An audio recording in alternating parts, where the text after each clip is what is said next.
So the last bit of this topic is looking at locus problems. Locus, however you want to say the word. Basically, the idea is get rid of the parameter. So you're trying to eliminate the parameter from your answer. So usually with these sorts of things, you're always finding a locus of a point. So you can find the coordinates of the point, and it'll end up in terms of P and Q. Then you've got to, through some relationship, eliminate the P's and Q's. So we somehow want to link the X and the Y values, get rid of the parameters. Now, there's usually one of three cases. The first one's the real easy one, where once you've found the coordinates, in the X value or the Y value, there already is no mention of P or Q. So beauty, I got the answer straight away. Just X equals 2, Y equals 4, whatever it happens to be. So the example I've done there is, say I'd done all my working out, and the point was P plus Q for the X value, and the Y value was -3. Well, as I say, nice and easy. The locus is Y equals -3. It doesn't matter what P and Q is, it's always going to be on the line, Y equals -3. That, of course, would be an example of the easiest type. And if it happens to that, you just go, yes. Okay. The second one is where there's some obvious relationship that you can see. Probably will only involve one parameter. So you might end up with something like this, 6t, t squared plus 1. Well, there's an obvious relationship there. All I got to do is... in the X value, I'll make t the subject, then go and substitute it in for the Y value, and I've got rid of the parameter, I've got rid of t. And so there's my locus. Turns out to be a parabola in this case. Okay. Then you get the third type, which are usually more interesting, where when you first look at it, there's not an obvious relationship. You're probably going to get more than one parameter in there. You might get a P and a Q. But you're probably also going to rely on some relationship you've already proven in the question. I guess an example of that we've already seen would be that focal chord one, the relationship we looked before on Friday. When we had the relationship PQ equals -1, that allowed us to go and find things. So I might end up with something like this. P squared plus Q squared for the X value, P plus Q for the Y value, and somewhere in the question we've proven PQ is 3. The temptation is to simply say, oh, that's all right, X is Y squared. But of course, P plus Q all squared is not P squared plus Q squared. Mind you, we're on the right track. If we did square out P plus Q, we'd get P plus Q all squared, but minus the 2PQ. That little relationship comes in very handy in a lot of these questions, that idea. And so P plus Q we know is the Y value, and PQ we've worked out is 3, so we get Y squared minus 6. We've got rid of the P's and Q's. There's our locus.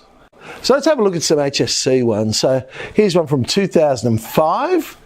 So the points P and Q lie on the parabola, so all the standard sort of stuff. They've given us the equation of the normal of P and the equation of the normal of Q, so we don't have to worry about working those out. The first one, it says, show that the normals are, so point of intersection of the two normals. I'm not going to worry about doing that right now. Okay, I just need that so we can do the locus part of this question. So all right, we go and work that out. There's the coordinates. The second part says, oh, the chord PQ, and they've given us that equation as well. And if PQ, so it's a focal chord, so it's basically proving that with the focal chord PQ is -1. Because I have the equation, all right, I'd make x equals 0, sub in, and we'd get it. All right, this is the bit I want to look at. So the third part, we've proven PQ is -1. Now we're going to find the locus of R. R, remember, was that point of intersection. If it does go through naught A. So remember the X value was minus APQ, P plus Q. Well, we know PQ is -1. So at this stage, the best we can do is say P plus Q is X on A. Let's have a look at the Y value. The Y value is A, P squared plus PQ plus Q squared plus 2. I'm going to use that idea again that I said was common. P squared plus Q squared, I can rewrite as P plus Q squared minus 2PQ. But we've also got a plus PQ there, so I end up in this case with minus PQ plus 2. PQ, I know, we said that was -1. P plus Q, we said was X on A, so I can now get rid of the P's and Q's. and I've got an equation of something. What is it? It's parabola. There we go. X squared on A plus 3A. So that was from the, which was 2005, did I say that? 2005 HSC. Let's go a year before that. So a year before that, again, our standard 2 points are on the parabola. This time, it was the equation of the tangent that they told us. So show that the tangents meet at the point R. So again, I'm not going to do that. I'm more interested in the locus part of this question. So as P varies, the point Q is chosen so that POQ is a right angle where O is the origin. All right. Well, that little bit of information is going to get me a relationship between P and Q. Because if POQ is a right angle, then I know that the slope of OP times the slope of OQ must be -1. So subbing into that, AP squared minus 0, etc., etc. Eventually, no, not quite there yet. There it is.